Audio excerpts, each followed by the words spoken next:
मुंबई की अंधेरी गलियों में एक वक्त था जब हर गली के बच्चों की जुबान पर सिर्फ एक नाम था, टाइगर।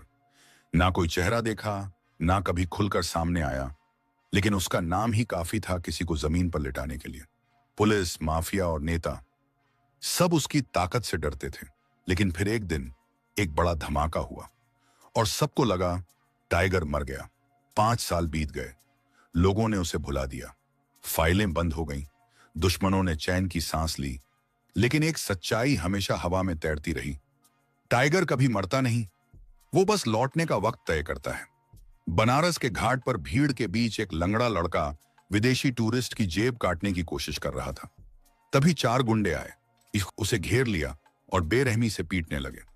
कोई कुछ नहीं बोला, सब तमाशा देख रहे थे। उसी भीड़ से एक लंबी दाढ़ी वाला साधारण कपड़ों में आदमी बाहर निकला, चुपचाप आया और सिर्फ एक एक वार में चारों गुंडों को नीचे गिरा दिया। लोग हक्के बक्के रह गए।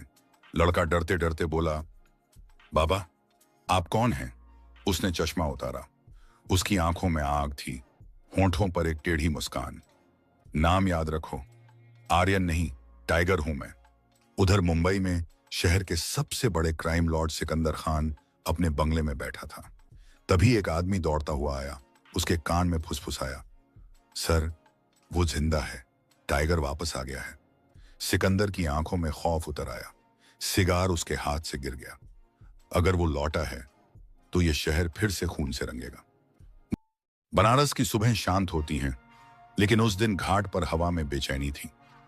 आर्यन उर्फ टाइगर अब एक बार फिर दुनिया के सामने आया था, मगर बिना शोर के, बिना हथियार के। लड़के को उठाकर उसने चुपचाप एक पुराने लॉज में छोड़ा और खुद एक कमरे में बंद हो गया। दीवार पर लगे पुराने नक्शे, कार की कतरने और एक जला हुआ फोटो, यही उसका अतीत था।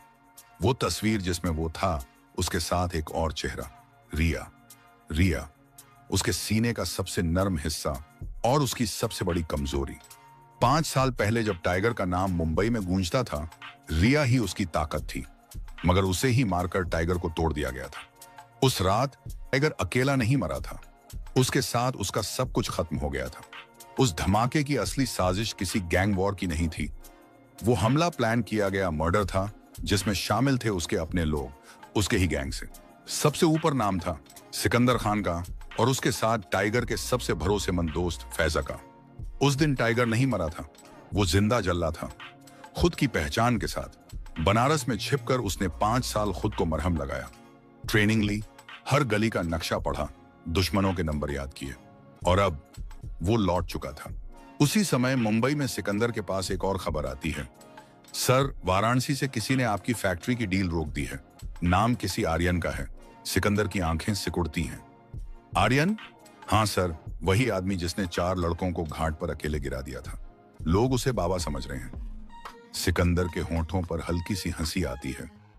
अगर वो वाकई टाइगर है तो अब खेल शुरू होता है। उस रात टाइगर ने एक और बार अपने बाएं कंधे पर बना पुराना टैटू देखा, एक बाघ की आंखें। नीचे लिखा था, जो मारे नहीं गए वो लौटते हैं। अब उसका पहला टारगेट तय था, फैज, जिसने दोस्त बनकर उसकी पीठ में छुरा घोंपा था। बनारस की रातें अक्सर गंगा की शांति में डूब जाती हैं, लेकिन टाइगर की आंखों में उस रात सिर्फ आग थी। 5 साल पहले जिन लोगों ने उसे मारा, उसके प्यार को छीन लिया। अब एक एक करके सबका हिसाब होना था। पहला नाम फैज, उसका सबसे पुराना दोस्त और सबसे बड़ा गद्दार। टाइगर ने अपने पुराने फोन से एक नंबर डायल किया, वही नंबर जो वो कभी आंख बंद करके याद कर लेता था। उधर से आवाज आई, कौन? टाइगर ने कुछ नहीं कहा, बस सांसें सुनाई। फोन कट गया, लेकिन फैज अब बेचैन हो चुका था। उधर मुंबई के पॉश इलाके में फैज अब सिकंदर का दायां हाथ बन चुका था। बड़े बड़े डील्स, अवैध धंधों की चाबी उसके हाथ में थी। लेकिन जैसे ही उसने उस अनजान नंबर का कॉल देखा, कुछ पुरानी यादें लौट आईं, और उस एक डर का नाम भी जिसे वो 5 साल से दफन मान चुका था। फैज ने तुरंत सिकंदर को फोन किया, सर, कोई खेल शुरू हो चुका है। कोई है जो सब कुछ जानता है और उसे मेरी आवाज पहचान है। सिकंदर ने सिगार का कश लिया, तू बेकार डर रहा है, टाइगर मर चुका है। फैज चुप रहा, पर उसके माथे पर पसीना था। इधर बनारस में टाइगर अब सिर्फ आर्यन नहीं था, वो अपने पुराने मिशन को फिर से जिंदा कर रहा था। उसने अपने छोटे से कमरे में एक दीवार पर सबके नाम लिखे थे। सबसे ऊपर फैज। अगले दिन उसने बनारस से मुंबई के लिए ट्रेन पकड़ी। साधारण कपड़े, आंखों में काजल, हाथ में सिर्फ एक झोला, लेकिन मन में तूफान। मुंबई स्टेशन पर उसका पहला कदम पड़ा और धरती ने जैसे उसका स्वागत किया। 5 साल बाद उसने उस शहर को देखा जिसने उसका सब कुछ छीना था, लेकिन इस बार वो सिर्फ लौटने नहीं आया था, वो सब कुछ छीनने आया था। उस रात फैज की कार जब अपने घर के गेट में घुसी तो एक आदमी गार्ड को चुपचाप कुछ पकड़ा गया। गार्ड ने अंदर जाकर फैज को एक लिफाफा दिया। लिफाफे में कुछ नहीं था, बस एक पुरानी तस्वीर जिसमें वो और टाइगर साथ खड़े थे, और पीछे लिखा था, मैं लौटा हूं, अब तू तय कर, दोस्ती याद रखेगा या गद्दारी भुगतेगा। टी फैज की रगों में खून जम गया। वो बड़बड़ाया, ये नाम किसने लिखा? सिर्फ वही ऐसे लिखता था। और तभी कमरे में लाइट चली गई। मुंबई, वही शहर जिसने टाइगर को बनाया और फिर उसी ने उसे मार डाला। लेकिन अब टाइगर फिर से उसी शहर की धड़कनों को बदलने आया था। फर्क बस इतना था, अब वो आर्यन था, एक साया जो नाम लेकर नहीं, खामोशी से वार करता था। रेलवे स्टेशन से निकलते वक्त उसने पहली बार अपने पुराने शहर को देखा। तेज रफ्तार कारें, चमचमाती बिल्डिंग्स और वो जगह जहां एक वक्त लोग उसके नाम से डरते थे। लेकिन अब यह शहर किसी और के कब्जे में था, सिकंदर खान के। टाइगर ने सीधे कदम बढ़ाए धारावी की ओर, जहां कभी उसका अड्डा हुआ करता था, लेकिन अब वहां सब कुछ बदल चुका था। उसकी जगह फैज और सिकंदर का झंडा लहरा रहा था। पुराने लोग गायब थे और जो थे वो टाइगर को देखकर पहले पहचान ही नहीं पाए। एक बूढ़ा चाय वाला उसे पहचान गया, आंखों में आंसू आ गए। टाइगर, तू जिंदा है? टाइगर मुस्कुराया, बोला, जिंदा हूं काका, लेकिन अब वक्त है सबका हिसाब करने का। उसी रात टाइगर ने अपना पहला खुला वार किया। सिकंदर के ड्रग अड्डे पर छापा मारा, अकेले। न तो पुलिस को खबर हुई, न ही किसी को शक हुआ। 5 आदमी घायल, 2 बेहोश, और गोदाम में लगी आग की लपटें आसमान तक जा पहुंची। दीवार पर खून से लिखा गया एक ही शब्द, टाइगर। अगली सुबह यह खबर शहर भर में फैल चुकी थी। सिकंदर के बंगले में खलबली मच गई। फैज का चेहरा सफेद पड़ चुका था। सिकंदर ने टेबल पर हाथ मारा। अब साफ हो गया, वो वापस आ गया है, टाइगर जिंदा है। फैज ने कांपती आवाज में पूछा, अब क्या करें? सिकंदर ने मुस्कुराकर जवाब दिया, अब शिकार का खेल शुरू होगा, लेकिन याद रख, इस बार शिकारी हम होंगे, शिकार वो। उधर टाइगर एक बिल्डिंग की छत पर बैठा शहर की चमकती लाइट्स को देख रहा था। अब यह शहर मुझे पहचानने लगा है, लेकिन इस बार मैं सिर्फ नाम नहीं, इंसाफ छोड़ूंगा। उसकी आंखों में रिया की यादें तैर रही थीं। उसके होठों पर बस एक ही वादा था, जिसने उसे मुझसे छीना, अब मैं उसे खुद से छीन लूंगा। टाइगर की आंखें भले ही मुंबई की सड़कों को घूर रही थीं, लेकिन उसके जहन में कुछ और ही चल रहा था। रिया, वो चेहरा जो कभी उसकी जिंदगी की सबसे खूबसूरत हकीकत था, अब एक दर्दनाक सपना बन चुका था। 5 साल पहले रिया की मौत एक ब्लास्ट में हुई थी, टाइगर के साथ। सबको लगा था कि वो भी खत्म हो गई, लेकिन टाइगर जीते तक जानता था उस दिन कुछ गलत हुआ था। रिया उस जगह पर होनी ही नहीं चाहिए थी। वो तो एक नॉर्मल लड़की थी, एक टीचर, मासूम सी, किताबों से प्यार करने वाली, लेकिन आखिरी दिनों में वो कुछ छुपा रही थी। टाइगर को याद था, मौत से एक रात पहले रिया ने कहा था, अगर कुछ हो जाए तो मेरे लिए लड़ना मत छोड़ना। और फिर ब्लास्ट। उस रात टाइगर अस्पताल के बिस्तर पर पड़ा था। जब उसे बताया गया कि रिया की बॉडी पहचान में नहीं आई, उसने मान लिया था कि रिया मर चुकी है। लेकिन अब 5 साल बाद जब वो अपने अतीत की परतें पलट रहा था, कुछ बातें सामने आने लगी थीं। रिया का मोबाइल, रिया की जर्नल और एक पुराना वीडियो मैसेज जो उसने टाइगर के लिए रिकॉर्ड किया था। टाइगर ने जब वो मैसेज देखा, उसकी सांसें थम गईं। टाइगर, अगर तुम ये वीडियो देख रहे हो तो इसका मतलब है कि मुझे कुछ हो गया है, लेकिन तुम जिसे दोस्त मानते हो वो तुम्हारा सबसे बड़ा दुश्मन है। उस पर भरोसा मत करना। और अगर किस्मत ने साथ दिया तो हम फिर मिलेंगे, हमेशा की तरह। बस आंखों में देखना, मैं पहचान जाऊंगी। टाइगर की मुट्ठी कस गई। रिया को मारा नहीं गया था, उसे छिपाया गया था, और उसके पीछे कोई बहुत बड़ा राज था। उसी वक्त किसी ने टाइगर के कमरे की खिड़की के पास एक कागज फेंका। कागज पर सिर्फ 2 लाइनें लिखी थी, अगर रिया को पाना है। टाइगर की आंखों में फिर वो बाघ जाग गया। रात के ठीक 2 बजे फैज के बंगले की लाइटें बंद हो चुकी थीं। गार्ड्स अपने मोबाइल में खोए हुए थे और तभी एक परछाई दीवार फांदकर अंदर घुस गई। 5 मिनट बाद बंगले के सारे सीसीटीवी कैमरे ब्लैक हो चुके थे। फैज अपने कमरे में अकेला था। अचानक कमरे का दरवाजा बंद हुआ। वो चौंका, पीछे मुड़ा और सामने था टाइगर। फैज के होंठ सूख गए, आंखों में डर उतर आया। टाइगर, तू तू जिंदा है? टाइगर ने धीरे से कहा। तूने तो खुद को खुदा समझ लिया था, अब खुदा तुझे देखेगा। फैज ने खुद को बचाने की कोशिश की। मुझे मत मार भाई, मैंने तेरे लिए ही किया था। रिया के पास कुछ ऐसी चीज थी जिससे सब फंस जाते। वो अगर जिंदा रहती तो हम सब मर जाते।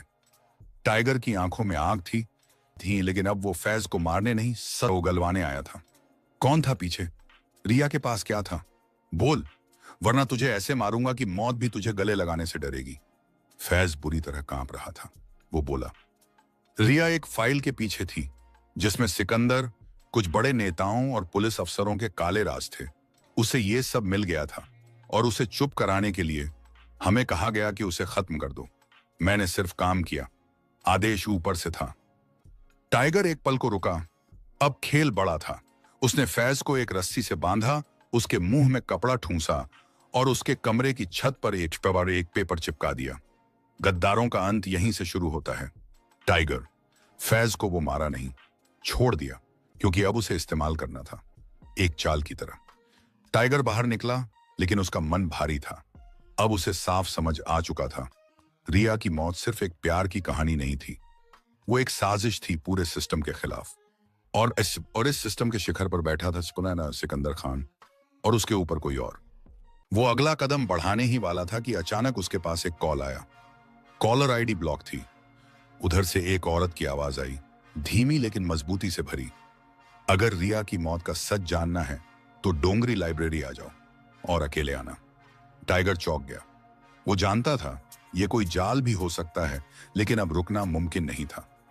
रात के 11:30 बजे टाइगर डोंगरी की एक पुरानी लाइब्रेरी में पहुंचा। सारी लाइटें बुझी हुई थीं। अंदर एक लालटेन की हल्की रोशनी थी और वहां बैठी थी एक लड़की, अन्वी मिश्रा, क्राइम रिपोर्टर।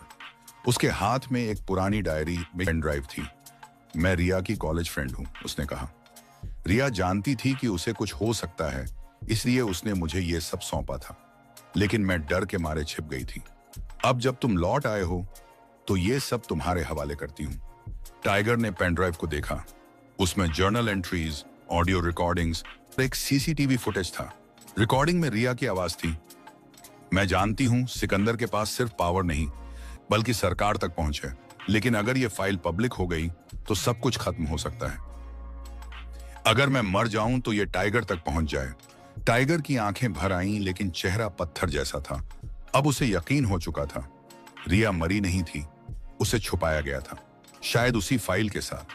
अन्वी ने धीरे से कहा, टाइगर, तुम अकेले नहीं हो, मैं तुम्हारे साथ हूं। टाइगर ने उसकी आंखों में देखा। जुनून और सच्चाई साफ झलक रही थी। अब खेल और बड़ा हो चुका था। टाइगर के पास अब एक साथी था और दुश्मनों के पास डर। टाइगर ने जब पेन ड्राइव को अपने लैपटॉप में लगाया, स्क्रीन पर धीरे धीरे एक फोल्डर खुला। नाम था ऑपरेशन ब्लैक सन। एक वीडियो में दिखा एक गुप्त मीटिंग जिसमें बैठे थे सिकंदर खान, मंत्री प्रवीण राठौड़ और एक बुजुर्ग लेकिन खतरनाक चेहरा, रिटायर्ड जर्नलिस्ट नरेश गुप्ता, जिसे मीडिया की दुनिया सिस्टम का गार्जियन कहती थी। टाइगर का दिमाग घूम गया। रिया इसी मीटिंग की रिकॉर्डिंग अपने फोन में ले गई थी। उसने ये सब अकेले उजागर करने की कोशिश की और इसलिए उस पर हमला हुआ। अब शक ये नहीं रहा कि रिया मारी गई या नहीं। अब सवाल ये था, रिया को किसने छुपाया और क्यों? अन्वी ने धीरे से टाइगर के कंधे पर हाथ रखा। इस वीडियो को पब्लिक कर दो। टाइगर ने सिर हिलाया। नहीं, अभी नहीं, पहले उन सब का चेहरा सामने लाना होगा। अगर एक भी भाग गया तो रिया की कुर्बानी अधूरी रह जाएगी। अचानक एक मैसेज टाइगर के फोन पर आया, कोई अनजान नंबर, सिर्फ 3 शब्द, रिया जिंदा है। टाइगर की सांसें थम गईं। वो स्क्रीन पर देखता रह गया। फिर एक और मैसेज आया, उसे पाना है तो अपने अतीत की कब्र खोदनी होगी। उसका पहला सुराग है बांद्रा चर्च के नीचे। टाइगर ने बिना कुछ कहे अपना जैकेट उठाया और बाहर चल पड़ा। अन्वी पीछे से बोली, मैं साथ चलती हूं। टाइगर रुका नहीं, बस बोला, अब ये अकेली लड़ाई नहीं रही, ये प्यार की वापसी है और इंसाफ की भी। बांद्रा चर्च की रात अब सन्नाटे से नहीं, सवालों से भरी थी। टाइगर जानता था अब वो सिर्फ दुश्मनों से नहीं लड़ रहा, वो सच के सबसे गहरे गड्ढे में उतरने जा रहा था। टाइगर अन्वी के साथ चर्च के पिछले हिस्से में पहुंचा, जहां टूटे पत्थरों के पीछे एक पुरानी तहखाना सुरंग की सीढ़ियां थीं। वहीं लिखा था 1821 से पूर्व बंद, लेकिन आज वो खुलने वाला था। जैसे ही टाइगर ने दरवाजा खोला, नीचे से एक अजीब सी गंध आई, नमी, धूल और पुराने खून की। नीचे उतरते उतरते दोनों की सांसें तेज हो गईं। सुरंग अंधेरे में डूबी थी, केवल टाइगर के टॉर्च की रोशनी उस रास्ते को चीर रही थी। अचानक दीवार पर एक पेंटिंग दिखी, बहुत हल्की पर साफ, रिया की तस्वीर। उसके नीचे लिखा था, अब भी सांसें चल रही हैं, लेकिन कितनी देर तक। टाइगर वहीं जम गया, उसकी आंखें उस पेंटिंग पर टिकी थीं। रिया सच में जिंदा हो सकती है? कहीं ये सब कोई दिमागी खेल तो नहीं? अन्वी ने धीरे से उसकी बांह पकड़ी। टाइगर, देखो इधर। दीवार के कोने में एक पुराना लोहे का बॉक्स छुपा था। खोलते ही उसमें मिली कुछ फोटोज, डॉक्यूमेंट्स और एक सीसीटीवी स्क्रीन का प्रिंट, जिसमें एक लड़की बंद कमरे में बैठी थी। चेहरा धुंधला था, लेकिन हाव भाव, चाल ढाल वो रिया जैसी ही थी। टाइगर की आंखों में चमक आ गई। ये रिया है, वो जिंदा है और कैद है कहीं। लेकिन बॉक्स के नीचे एक और चिट्ठी थी, अगर रिया को पाना है तो तुम्हें अब्दी को मिटाना होगा। अगला सुराग, ब्लैक बॉक्स की फैक्ट्री धारावी के पास, वहां मौत तैनात है।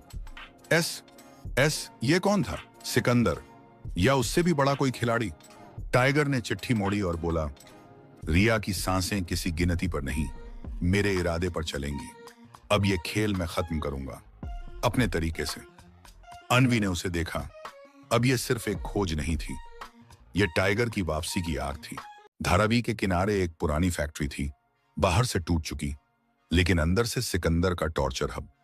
यहीं से चलती थी उसकी फेक आइडेंटिटी, ब्लैकमेलिंग और किडनैपिंग की मशीनरी, जिसे कोड नेम दिया गया था ब्लैक बॉक्स। टाइगर अन्वी के साथ यहां पहुंचा, लेकिन जैसे ही वो अंदर घुसे, 4 नकाबपोश गार्ड्स ने घेर लिया। फिर भी टाइगर वही था। उसकी चाल में डर नहीं, सिर्फ इरादा था। उसने पलक झपकते ही 3 को नीचे गिरा दिया। अन्वी ने पीछे से चौथे पर रॉड से वार किया। वो दोनों अंदर पहुंचे, जहां दीवार पर एक स्क्रीन थी और उसमें रिया की लाइव फुटेज चल रही थी। रिया जिंदा थी, कमजोर थी मगर होश में। वो किसी पुराने अंडरग्राउंड सेल में बंद थी। उसी वक्त एक ऑटोमेटिक वॉइस गूंजी, तू सही आया टाइगर, अब बचा ले अपनी मोहब्बत, जिस अगर वक्त बचा हो तो। बम लगा था। 15 मिनट में ब्लास्ट, और साथ ही स्क्रीन पर एक मैप फ्लैश हुआ। रिया की असली लोकेशन ठाणे के जंगलों में एक अंडरग्राउंड बंकर। टाइगर ने पूरी फैक्ट्री को आग के हवाले कर दिया। अब उसके पास सिर्फ 15 मिनट थे, एक गाड़ी, एक नक्शा और एक आखिरी मौका। वो बंकर के गेट तक पहुंचा। गेट पर फिंगरप्रिंट लॉक था और उस पर चिपकी एक चिट्ठी, आखिरी बार मिलेंगे। सिकंदर। टाइगर ने अपनी पुरानी चाबी निकाली, जो रिया ने सालों पहले उसे दी थी। गेट खुल गया। अंदर बंकर में रिया एक ग्लास रूम में बंद थी, कमजोर मगर मुस्कुराती हुई। टाइगर, उसने धीमे से कहा, तुम आ गए। टाइगर उसकी तरफ दौड़ा, लेकिन तभी सिकंदर सामने आया, हाथ में रिमोट और रिवॉल्वर। तूने मेरी दुनिया जला दी टाइगर, अब तुझे देखूंगा मोहब्बत को बचाते हुए मरते कैसे हैं। धाएं, गोलियां चली। अन्वी ने पीछे से सिकंदर के कंधे पर गोली मार दी। टाइगर ने झपट कर रिमोट छीन लिया और उसे तोड़ डाला। रिया बाहर निकली, टाइगर की बाहों में, एक नई सांस के साथ। पुलिस भी आ गई थी। अन्वी ने सबूत दिए, पेन ड्राइव, दस्तावेज, फाइल्स। सिकंदर गिरफ्तार। रिया, टाइगर और अन्वी तीनों बाहर आए। टाइगर ने आसमान की ओर देखा। अब कोई सिस्टम रिया को नहीं छुएगा। अब यह शहर मेरा है, पर उसका भी है, जिसने लड़ना सिखाया। अन्वी मुस्कुराई। अब टाइगर लौटा नहीं, छा गया है। द रिटर्न ऑफ टाइगर का यह सफर यहीं पूरा होता है। अगर आप चाहें तो हम इस पर एक सीजन 2 भी बना सकते हैं, जहां टाइगर एक इंटरनेशनल मिशन पर निकलता है। क्या आप चाहेंगे, या किसी नए किरदार के साथ नई सीरीज शुरू करें? आपके जवाब का इंतजार रहेगा।